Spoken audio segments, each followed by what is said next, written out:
Let's get started. Afternoon, everyone. It's second last talk for the conference, so it's been pretty interesting. I've been to a bunch of really interesting talks over the course of this conference.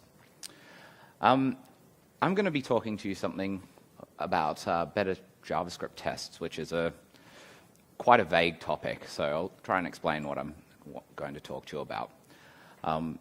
I've come from a .NET background where I've had a large focus on helping clients write better tests, not throwing their test suite away after sort of 6 months or so. And moving over to JavaScript, which I've been heavily doing for the last sort of 6 to 12 months, I've just found the ecosystem generally has a lot less knowledge collectively about testing. There's a heap of really good projects out there, a lot of good community champions doing good stuff, but there's a lot we can learn. So I'm going to be taking some of the ideas that I've had out of from my .NET experience, and also just experimenting around how I can write better JavaScript apps, and sort of hopefully give you a couple of different tips and tricks that you can take away and use straight away to start writing better tests. So the best place to start would probably be defining what I mean by better. What is better? So if we try and plot out what are good characteristics of tests: fast, comprehensive, reliable, maintainable, give you increased confidence and enables you to refactor your code with confidence. So they're kind of some random things that I've just selected as things that are quite good to be striving towards. So if we try and plot out what each of those could be, the idea is you would want your test to be further out on this graph, which means they're generally better tests. So a lot of the tips will be trying to push one of these sort of things further out. But then as you're trying to achieve these things, like more comprehensive tests, you then start suffering things like your tests are really large and complicated to write. They're really slow to run. They fail intermittently, especially when you start talking about UI tests. Or they don't fail at all, so they're giving you false confidence. And this one is particularly bad because the number of times you put a heap of effort into a really good test suite and then you go try and change something and half your tests fail because they're testing implementation, which you've now changed, so you have to go update all your mocks and that sort of stuff. You don't want your tests to be getting in the way of helping your code base evolve over time. And then this is sort of a broader issue, is you've invested a heap of time into your tests, but they're not catching the issues. You're still deploying, having bugs. So with that said, why do we actually write tests? Let's go back to the problem. For me, it's just about shipping software. If I want to be able to ship with confidence and I don't want to fail, we've all been there where you've done a production deployment and things go bad. We don't want to do that. So tests are kind of that insurance for us. Because at the end of the day, we're really paid to write software. We're not paid to write tests. So if we have a good test suite, we can deploy with confidence and then make our customers really happy. So that's writing better tests for your JavaScript app. There's going to be a lot of code later and actually diving in. I'd really like everyone, if you've got questions when we're in a particular sample around sort of what problems you've encountered, we can dive in, assuming I'll let you know if I'm going to be touching on your question later. Bit about me, my background. I am Digital Development Manager for a company called 7 West Media in Perth in Western Australia. We produce a large newspaper and a bunch of other digital products. I also do a fair amount of open source. My testing-specific open source projects include a org called TestStack, and we've got a couple of projects in there. White is a UI testing framework. Seleno wraps Selenium and introduces a bunch of really nice features and just better abstractions to help you create maintainable Selenium tests. Convention tests, which I'm not going to touch on today, but it's an interesting class of tests where rather than writing specific tests, write some sort of convention for your code base. So as soon as you add a particular type of code, the convention test picks that up and makes sure it adheres to the conventions of your project. Really useful if you're doing like event handling, making sure that if you create an event, it has a handler, those sort of things. And finally, B2DeFi, which is a B2D testing framework. The other one is Shoodly, which is an assertion library that focuses on creating really good error messages. So that's something that I've been really looking for when moving over to JavaScript because I've been spoiled. Who's seen the testing pyramids? Like, everyone familiar? Yeah. Who likes this concept and agrees with it? Are we not putting up our hands? Because who doesn't agree then? Not familiar? So this is something that floats around the testing areas quite a lot. And the idea is that you should write heaps of unit tests, and then you hit the next problem of no one agrees what a unit test is.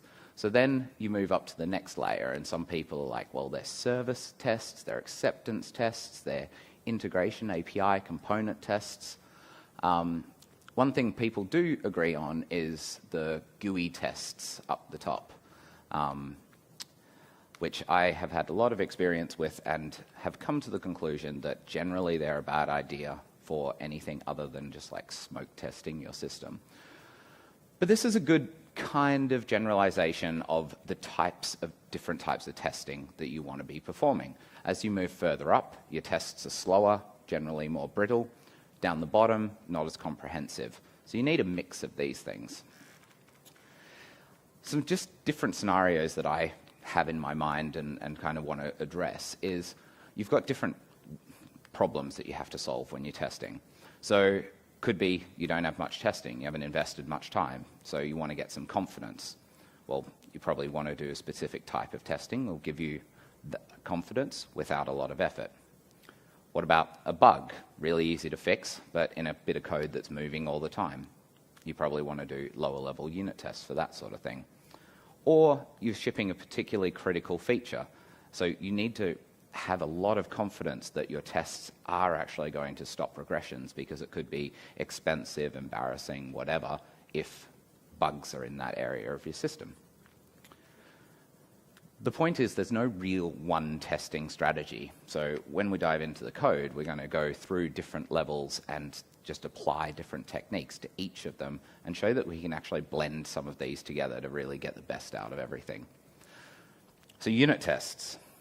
The definition that I like and I follow is they're in process, they're isolated, they're fast, and they test one thing. One thing that I do fight against is when people talk about they have to be a module or they have to be a function or have to be a class. That ends up with people overusing mocking frameworks, and we'll go into why that's a bad idea later. So if we're looking at our little spider chart here, unit test looks something like that. They're quite reliable, they give you a bit of confidence, but generally you have to write a lot of them and that gives you the confidence.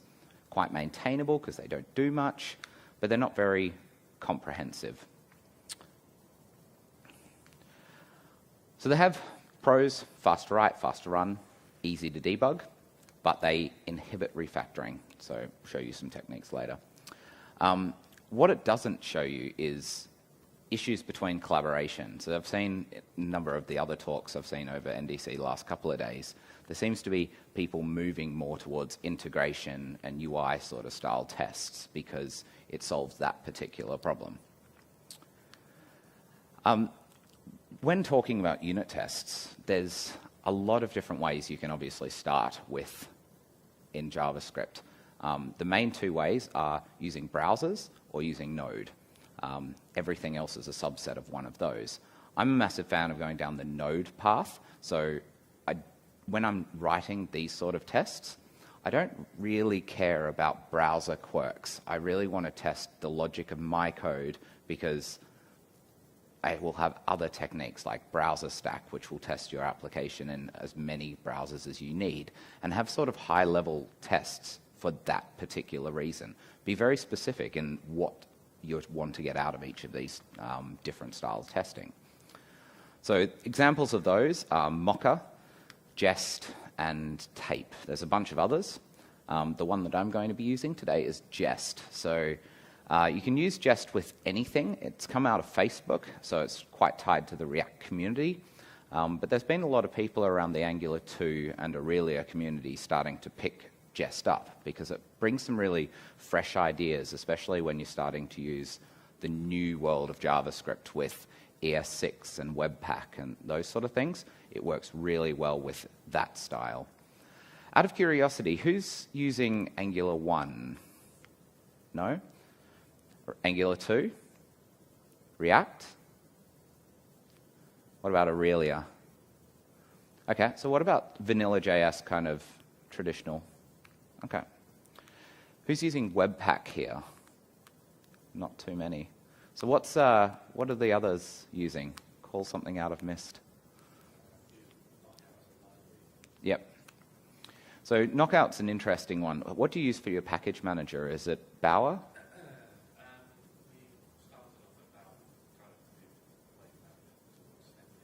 Yeah.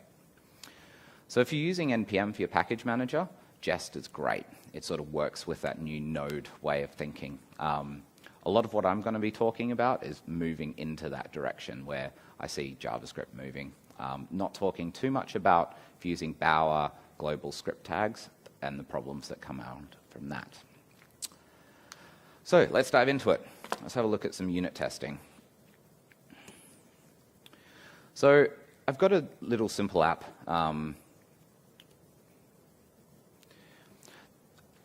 Beer is pretty popular at this conference. A lot of speakers like to track what beers they're drinking.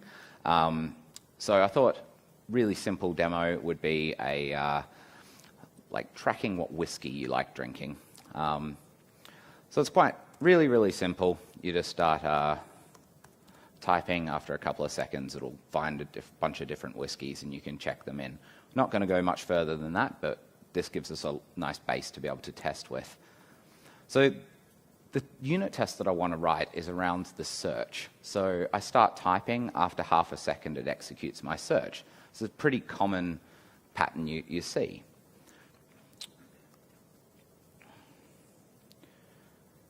So in here, I've got my utils, and part of my utilities is I've got this little search latest class or function.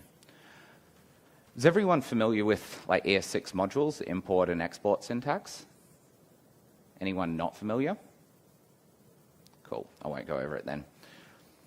So this is a typical thing I see when I see these sort of functions. People keep their modules going further and further down. So it's pulling in my API, which is then calling the web server to get all of the results. You pass in a callback, which is, do I have results? Let's bump that up again. It then sets a delay for half a second. Once that has fired, it checks to see if the search term has changed. If it hasn't, it'll execute the search. When the search comes back, it'll make sure it's still the same, and then it'll call the have results function. So that's kind of cool. Works. I've got a test here which tests this.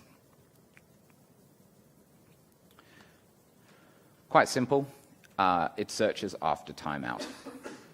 I call search latest, give it a callback. I then execute search term changed. This is what Jest looks like. I'll just run this.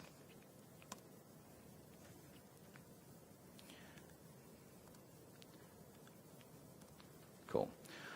So it's quite nice. It's got a console runner that gives you a lot of feedback. You can just type in test names, filter down. So here you can see my test is blowing up because I don't have a... Oh, God. No one can see that, but I'll just wait for my machine to reboot, and then I can continue writing the test. I've had this happen for a long time. Excuse me while I start my computer again.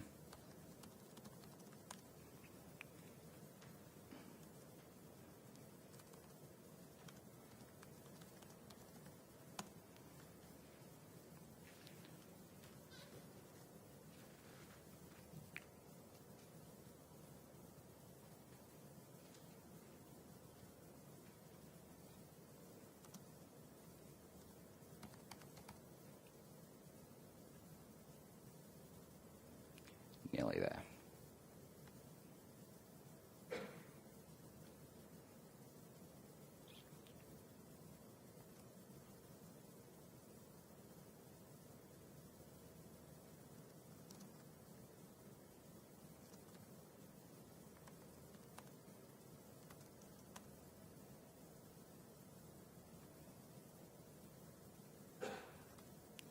Back into presenter mode.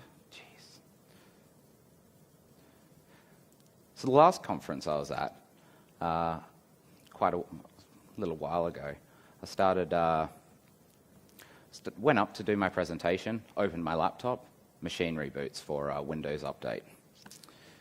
Not having much luck. Okay, so we're almost back.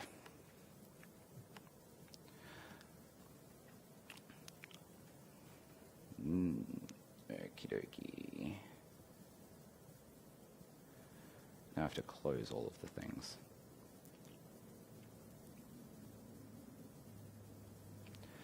Okay. Get our tests running again. Then we're almost back where we are.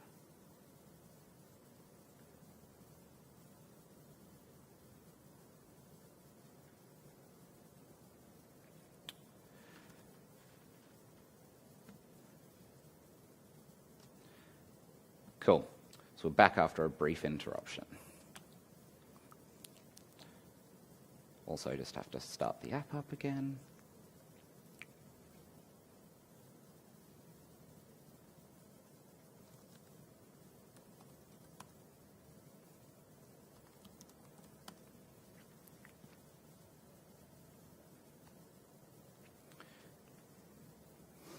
Okay, so you can see back where we are. You can see that my tests have failed because I've got a network request. This typical problem, you're talking to your API, you need a bunch of stuff started, don't have things isolated. So once everything's all started here, my test now passed because it can talk to the running API. We want to get rid of that problem. So the first thing is in my search term changed. This here is a problem. I'm invoking an API and then it makes my test brittle. So one thing we want to move towards, especially if we have code with logic, is making sure these things are as pure as possible. This is a much better approach than mocking. So in this instance, I've got two options. I can either mock the HTTP call out, or I can raise the function up. If you raise the function up, which I'm going to do here, you end up with a lot of modules which don't actually have a deep dependency hierarchy, and then it makes things much easier to reuse, much more composable. So I'll just call this perform search.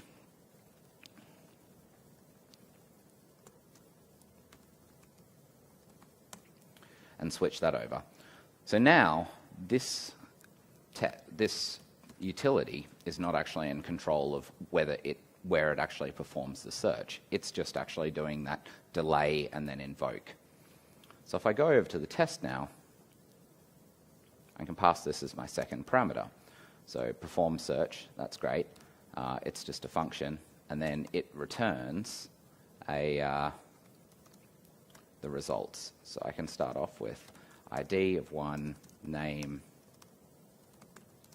is, I don't know, we'll leave that blank for the moment, and then we'll go grab some others. And then we need a region.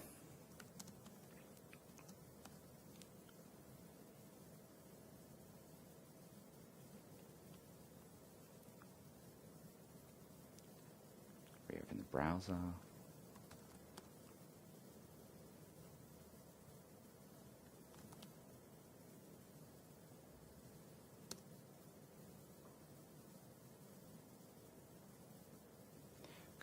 we'll grab Glenmorangie Signet as our whiskey. Cool. So now instead of hitting my API, I'm just mocking it out manually. Test, my test still passes. Problem is, I'm just making sure the tests are defined. This is one feature I really, really love out of Shoodly and the .NET community, is something called approval tests. The idea is that when you've got something quite complex to assert, that could be like a bunch of data or a single object that has a lot of properties, you find your unit tests have sort of 7 or 8 logical asserts. They're all testing the same thing, but what you're trying to assert against is quite hard to assert. So Jest has this thing called should match snapshot, which is exactly the same thing. So instead of going expect results dot like first index dot name to be blah, I can just go should match snapshot. When Jest runs, it should tell me that I have one snapshot now. What that'll actually do is write out a snapshot there. Let's go re-trigger that.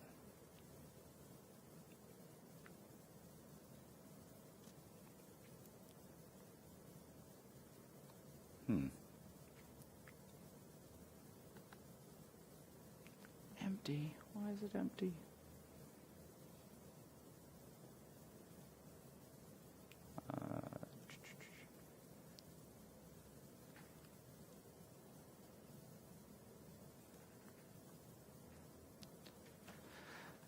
Search term, returns. Can anyone see what I've done wrong? Oh, promise. Doing everything asynchronously, I returned a value, not a promise.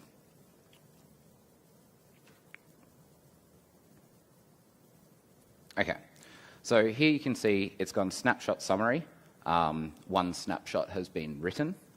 So what that'll do is it'll actually drop our test result directly into this snapshot file. This is really nice because in my test, if I go now change this to 10-year-old and go save, I'll have a failed test. And it gives me a diff of what the value was before and what it is now. I know the red's really hard to see on the projector. But it gives us a really nice way of testing this stuff. We can then just go jest update, and it will copy whatever is the new value over the old one. So it makes it easy to maintain these things over time. Any questions about snapshot testing? Has anyone used snapshot or approval testing before? Give it a go. It saves so much time. It is. So it'll be named after the file here. And it exports. For each test name, it exports a value, which is then used as the snapshot. Yeah, so there's actually another one for JavaScript as well. So the library that introduced this concept was called approval tests, and it actually has a .NET version, a JavaScript version, a Python version. It's pretty much for every of them, all of the different frameworks rather, and ecosystems. The one difference is that what approval tests and Shoodly do is when the test fails, it'll actually just pop up a diff tool of what it was before and after, and then you merge the results. So if you are happy with the changes, you merge it across to the approved file. Where Facebook are moving with Jest is interactive resolution in the console. So it's a really, really powerful way of asserting against data. Yes. So that is your assertion. That file is your assertion, so you have to check that in. So that's a little... let's go back into PowerPoint now. Blue screens are really inconvenient.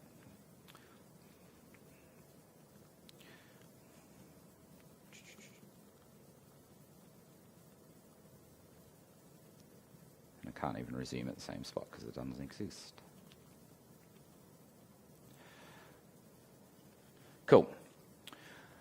So the two things we've kind of started showing with unit tests is keeping modules really pure. So make sure you, rather than mocking things out and ending up with quite a deep hierarchy, this is really common in .NET with IOC containers. Try and keep functions really, really pure. So you pass your different dependencies in and make the boundaries between these different modules values or objects instead, because then they're super easy to test. You can just create what you want to test against, pass it in, the function is pure, so there's no side effects. And mocks are potential design issues, really. So Jest does have the ability to mock out modules, which is really handy. It also has the ability to mock out all the timers. So in that set timeout that we were using, you could use Jest to take control of that timer and tell all timers to resolve, so you don't have to wait half a second in your tests. Those use of mocks, not too bad, but if you can avoid them, ends up being nicer in JavaScript. So the next, unit tests are kind of great. We can try and make these small little units of code, but it's not super interesting. The type of tests that I'm really getting excited about are still unit tests, keeping everything in process, but allowing it to test the majority of your application. So it's not quite unit integration tests because you don't go out of process, but it's quite close. So if this is a unit test and the sort of attributes of that, if we go to higher level, the orange there is kind of bit higher confidence, definitely slower, less reliable because there's more stuff going on, probably more chance of issues. I find them really maintainable because they remove all of these implementation details, and they also enable you to refactor really rapidly. So these higher level unit tests, I find them really fast to write. They're quite fast to run. It covers the interaction between modules, which unit tests miss. And they also are less prone to breaking during refactoring. So they're kind of your staple tests that you never want to modify during refactoring, where unit tests, if you refactor, you can delete them if they break. That's kind of my mindset, because your unit tests are testing a lot about the implementation of your code. And if the implementation is no longer what the test is asserting, probably change. They have the downsides, though, that they're a lot harder to debug, and they cannot cover all scenarios. There's a really, really good talk called Integration Tests Are a Scam. And the idea of this talk is going through mathematically proving that high-level or integration tests are bad for your application. And the reason for that is if you've got a number of modules and they have a number of code paths, as you add more modules in, you have a combinatorial explosion of the paths through your application. So these style tests cannot possibly test all of the paths through your application. This is why you still need the low-level unit tests. Quickly, I'm going to show you two things. I'm going to show you an approach that I use to testing single-page applications. It is specific, it is implemented using React, but a lot of the same concepts can be applied elsewhere. And the other one is testing a Node.js Express API, so another a style of testing called subcutaneous testings. So when I'm testing a single-page application, there's a couple of things I do. I said that before I like testing in Node. So Node never has a browser. How do I do sort of these high-level browser tests? Jest does this by default. As soon as you run in Jest, it actually already has a mocked DOM using JS DOM. I then make sure all of my external services are mocked. So any HTTP calls, sockets, those sort of things, they're the points that I mock. I try very, very hard not to mock anything within my application. A test simply just mounts your application into this test DOM and then starts like simulating browser events and then making sure your application behaves the way it should so that something gets rendered. The nice thing about all of this, though, is we're one level sort of below. We're using the DOM, but we've mocked all of that out, so it stays really quick. We don't have to worry about starting up browsers. We don't have to worry about browser quirks, those sort of things. And then in the Node web service, similar sort of concepts. We want to make sure that we can mock out any external things, like databases. We also want to, because we're not going to go through our API directly, we want to reduce logic that's in our middlewares. So if you're all .NET developers and your backends, these are kind of your MVC action filters and those sort of things. You want to remove as much logic out of those as possible. So I'll jump across to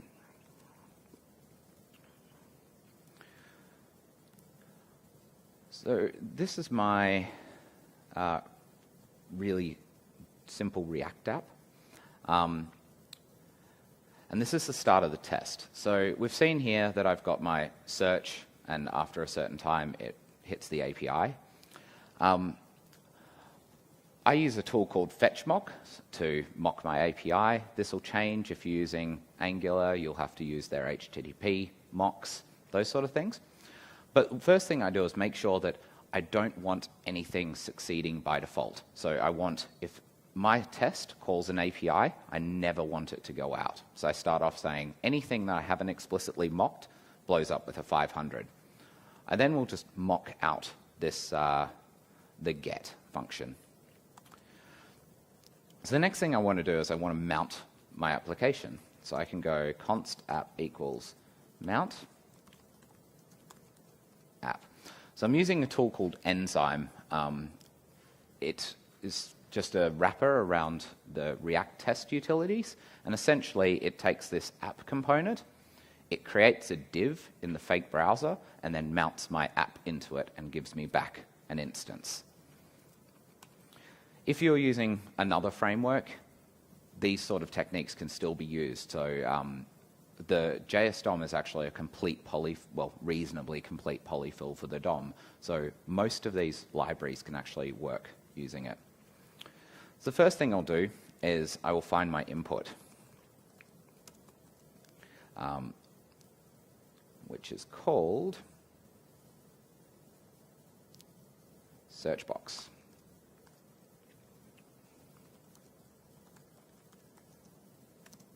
The thing I like about these style of tests is because they are so high, they allow you just to really focus on what are you trying to test. The next thing to do is, once I've got my search box, I can actually start simulating events.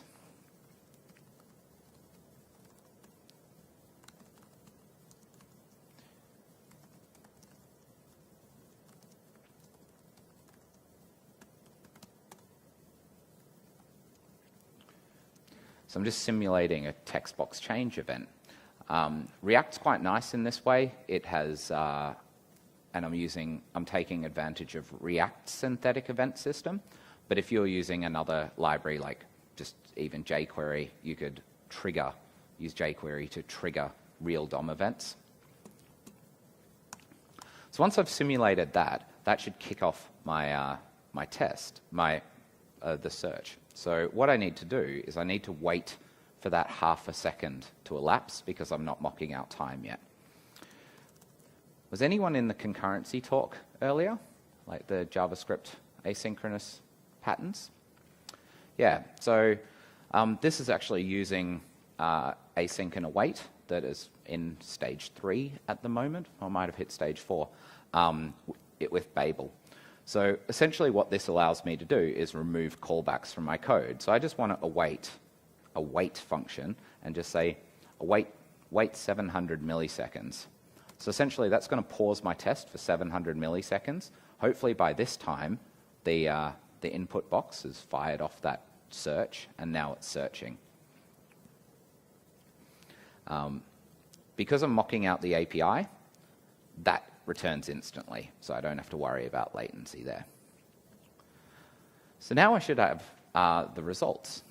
So I can actually just go app.find, and then in my app, for each result, I'm just creating a span which has some text in it.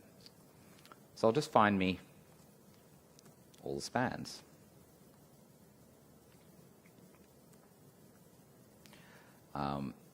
Because there's only going to be one result, I can actually just go expect app.find_span.text to be Glenn Morangi signet.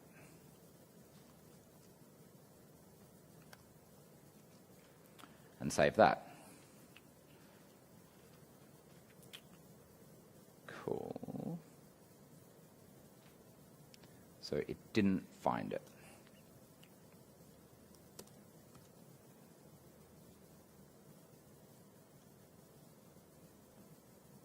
What have I missed?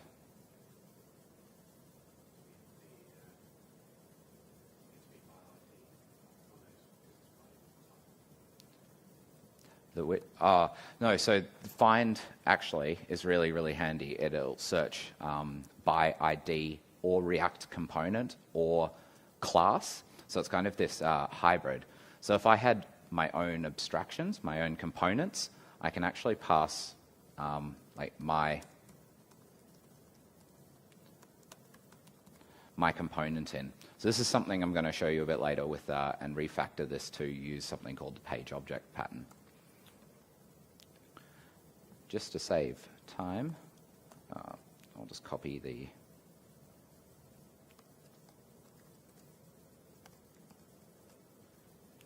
hopefully that'll pass.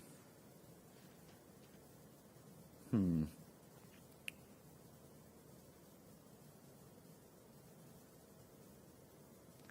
search for whiskey.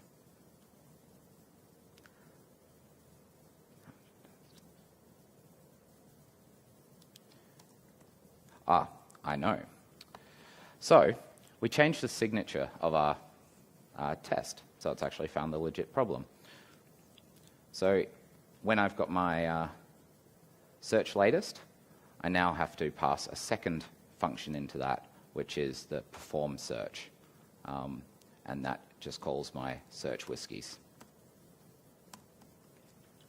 So it was finding a legit bug in my code. Cool. Now everything passes. So this style test is really, really nice because you're working at your app level. You can still use abstractions for things, so you're not just testing the DOM, so it's not super brittle like UI tests, and everything's in memory. So the nice thing is, if you are invoking promises and need to resolve things, because you've got everything within your test, you can actually control when those promises resolve.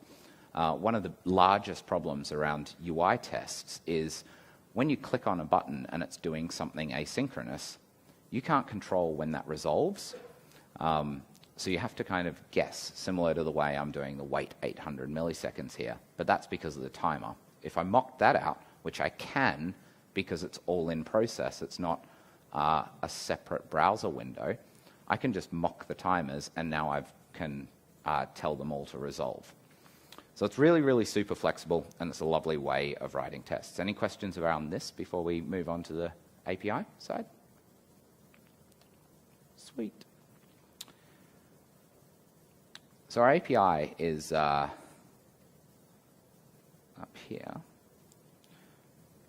So is everyone using, who's .NET here? Most people. Is anyone actually using Node?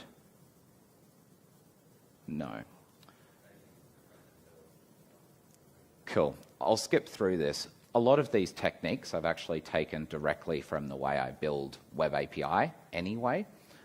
So a lot of these can be applied directly back to your .NET projects, but I'll move through it reasonably quick.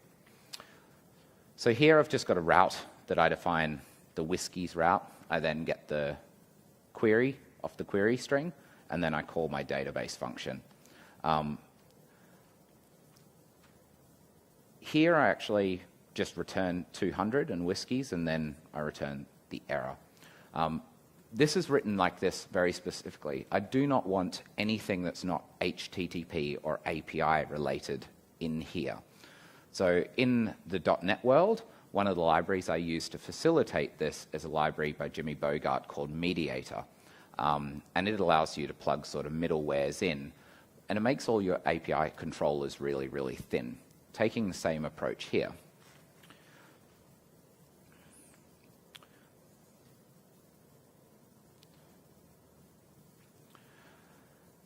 So my test, I actually just want to create an in-memory database and then go from just under the API surface area through to the database. This tests all of the moving parts and gives me a heap of confidence.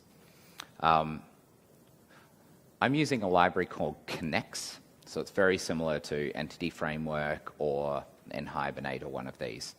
So all I do is my Connects file, which is kind of my configuration to my database. I've got two options. I've got a development one and I've got a test one.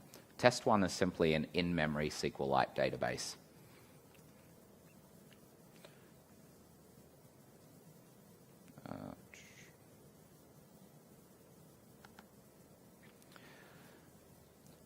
So I run my database migrations. This is a super important area of when you start doing these tests. You need a reproducible way of building up your databases. So another one of my open source projects in .NET land is called DBUp, and I use that quite fondly to do the same thing. The idea is you just have a list of migrations, and it just keeps a record of which migrations it's run. So you can create an empty database and run it up to a specific point.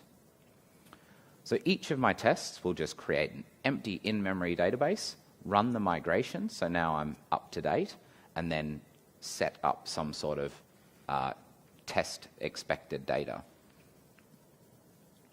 I then use the same code that I would use in my API. So importantly, I don't call my API, I call whatever my API is calling. So I remove all of those HTTP concepts because I'm going just below the surface. This style is called subcutaneous testing.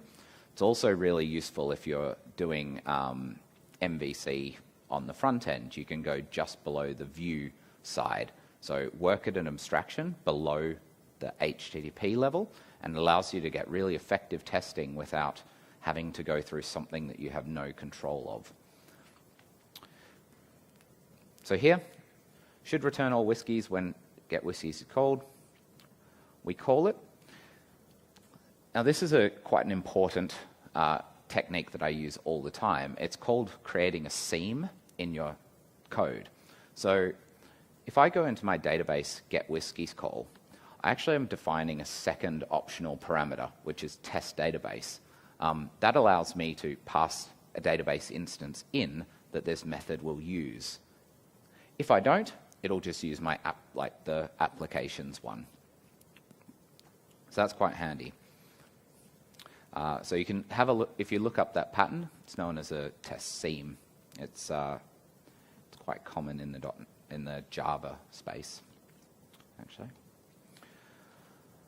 Because I've set up the data here, I've only got one in there, and then I can just call to be one.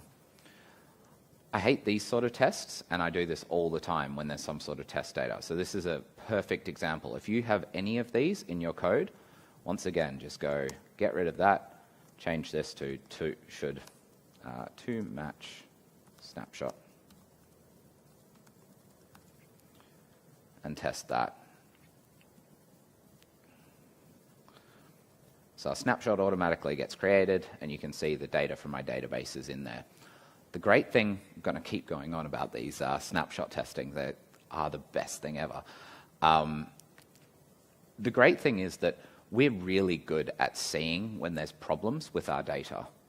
Writing assertions against the data misses stuff all the time. You kind of just pick the most important things and just ignore the rest. Snapshot testing gets around that. If you're going to take anything out of the talk, it's using approval tests in your .NET API code, or something like jest or approval test.js. Super, super handy technique. So that's subcutaneous testing. Any questions around that? Awesome. Whoa.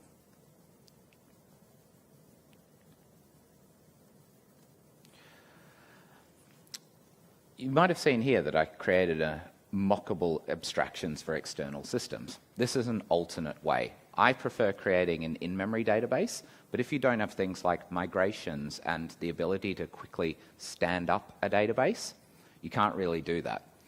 So there's another pattern which is quite common, well, quite useful for this problem. It's called ports and adapters.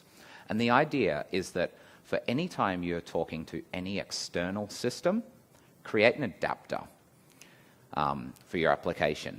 You can then have multiple ports that plug into that.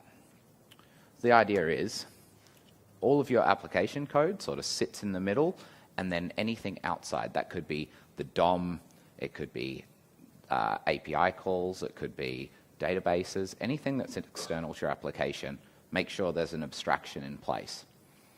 You can then test through these ports, or through these adapters, and mock out the other adapters. Because these ports and adapters are well defined in your application, you're safe from refactoring.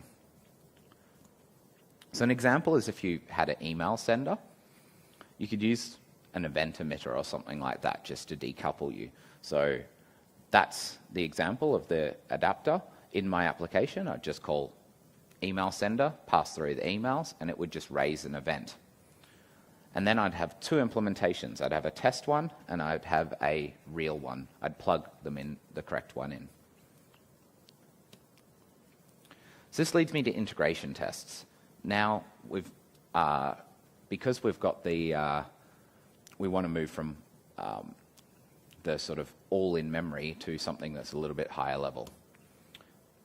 Problem with them is out-of-process communication means you lose control of that out-of-process. So if you're calling another API, you've got no control of asynchronous operations in there. You can't cross that space. It's completely separated. They're slow. There's often shared mutable state. They also tend to be fragile because of this asynchronous issues in outside services. But we'll go ahead and do that anyway. For this, I'm actually using a library called supertest. I'm now, rather than going subcutaneous, I'm going upper level. What I'm actually doing is using supertest to create an instance of my Express server. So is anyone using ASP.NET Core yet? So ASP.NET Core has a really, really handy test library for doing this. You can just pass it your application bootstrapper, and it will create you an in-memory test database. In-memory test web API, and you can get HTTP handlers back for that. Super, super handy. Supertest, similar sort of thing. I'm passing it my in-memory database, and then I'm telling supertest to start that server. So at least they're sharing the same in-memory database. It then is actually making real HTTP calls and then validating that solution. So there's a few downsides of going up to this next level. You just lose the ability to reach into the API and control things like asynchronous operations and timers and that sort of thing. The advantage is any sort of middlewares or action filters are going to be used.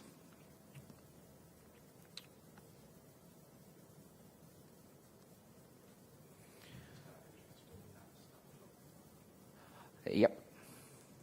The question was, out of interest, what does the snapshot look like? Exactly the same as the other. Mainly because I am not snapshotting the entire result. I'm just snapshotting the body. If I was to snapshot the result, we'd see I have a failure, and it has the entire result, so things like the headers that have come back. So quite useful as well, just snapshotting the entire result. Because, for instance, if you changed cause settings on the API calls, you would have all your snapshots failed, so you could see the impact of your change. That's a massive advantage of moving up that one level.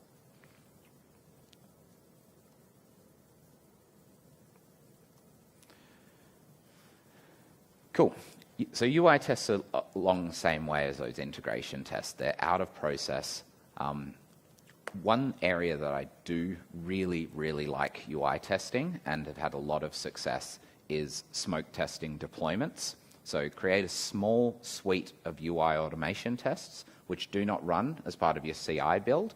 But if you have like a continuous deployment environment, whenever you deploy, run these smoke tests against the deployed environment. And they should do things that are like business critical functions through your application. The reason why I find them not very useful for other reasons is it's really hard to reach in if you're going through the UI. There's a lot going on. You can't necessarily see that there's asynchronous operations going on behind the scenes. You don't know when to wait, those sort of things. And also, you normally won't have a way to reset the test. So unless you close down the UI and reopen it, your tests will actually impact each other. So if they're running randomly, the first test may change the result of the second one. This is why it's good for smoke testing, because you're just validating that the application works.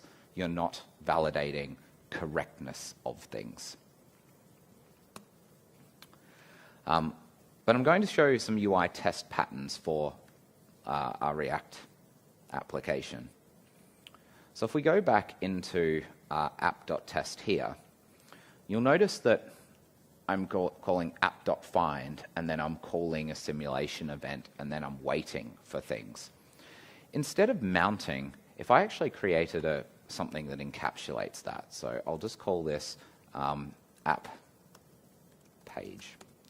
So I'll just create a constructor here. JavaScript has classes now. Ooh.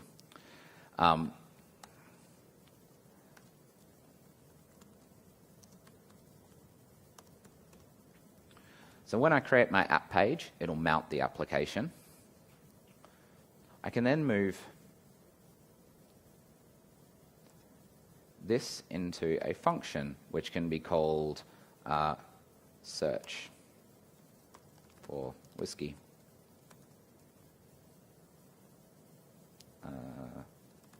Let's just call it term. And I'll move that in here.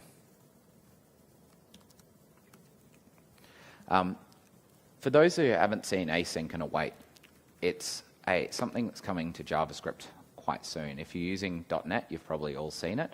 Very, very similar concept. It's currently in TypeScript, and you can plug in a bunch of plugins for Babel to enable it. Essentially, it allows you to just decorate your function with a async keyword, and then that function will return a promise instead of returning the value. So I'll encapsulate all of this searching logic into this page object. So now what my test starts looking at is I can just go const app equals new app page, app.search for whiskey, and I'll call it Glenn again, and then I'll change up here, term. So the event that's simulated is passing in it's using the value I pass in. I can then go const results equals app.get results.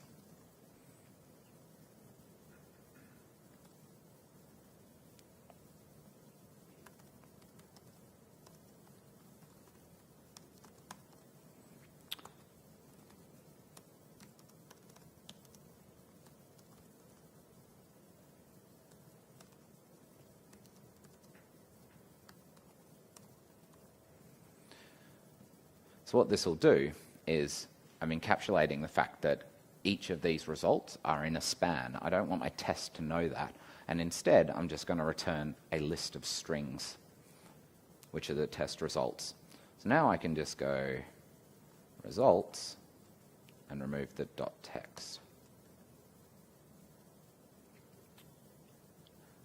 And that will be potentially a single.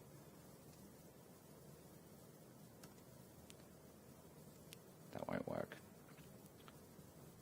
I'm just going to go .text for the moment.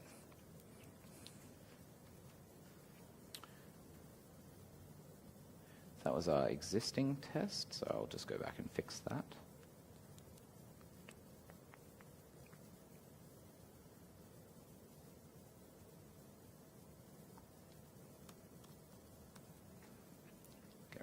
noise. Cool. So here I have broken it because my snapshot is saying I did have that, and now I've got nothing.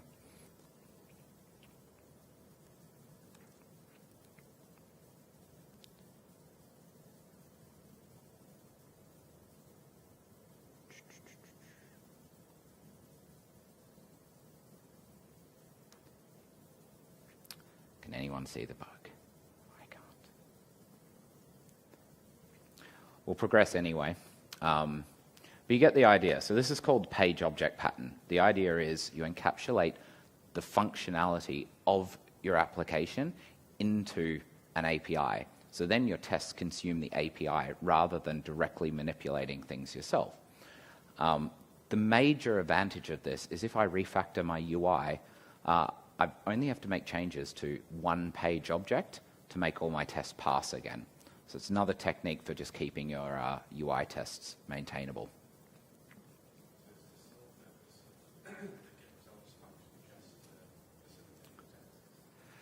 Yes, so the question was the sole function of the get results function to facilitate your tests? Yes, the page objects will only be used by tests.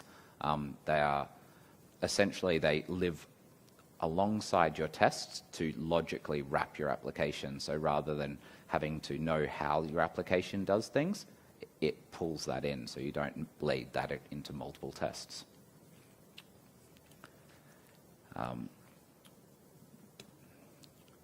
And the last type of test that I want to show you is defensive tests. So this is just a bit of a concept for, in this test, I'm mocking things out and I'm calling fetchMock.catch.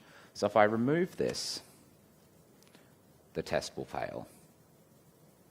Worse than it did now.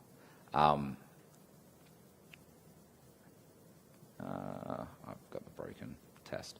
But if I remove that, essentially the test will fail because it's throwing directly. Now, often when you're at this higher level, you've got error handling, so you'll gracefully handle that error and your test won't actually see that things have failed. So something that I've started doing, and at the moment I'm just using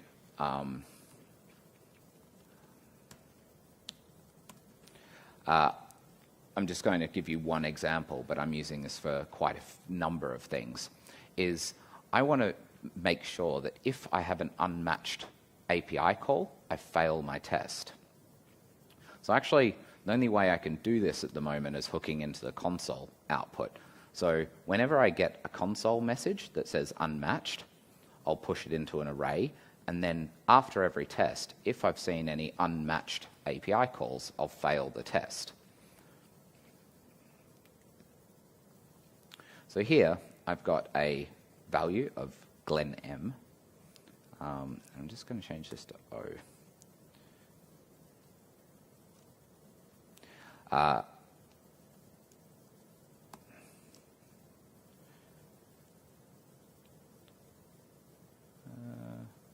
need to remove the other tests.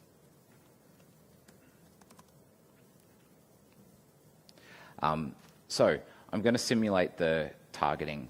So I'm going to search for Glenn Mo, but I've mocked out Glenn. This often happens as your API evolves and things don't quite match up. So here I've got this unmatched get to Glenn Mo. And for some reason, that's not finding the error. I've got too many errors now. I'll skip that as well. But essentially, the idea is that think about when you can do this. So anytime that you've got a potential condition in your application if things happen too many times. So additional API calls. I've had bugs in my single-page applications before, which due to some state management issues, I create 2 API calls for the same thing. If you explicitly make sure that you only mock out once instead of multiple times, those sort of issues will find themselves. So actively go out and think about, what can I test that is not just what I'm expecting, but the negative. So fail when my test does something I don't expect as well.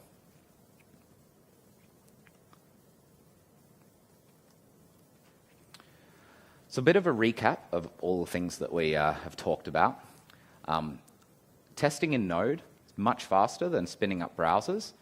Definitely can still do that, but it has its place. Snapshot testing, amazing. Get on that. Use different styles of testing. All of these are completely valid. Blend them. What you want to do is make sure that your tests are quick and reliable and all of those sort of things. Don't be afraid to try and have a little session and workshop. How can we actually solve this better? And then testing doesn't have to be painful. It really can be quite pleasant. If you continue pushing these things, testing can be really valuable and not a hindrance to refactoring. Thank you. Any questions? Come grab me after. I'll be around for just hanging in the main hallway for the next hour or so. And thanks, everyone.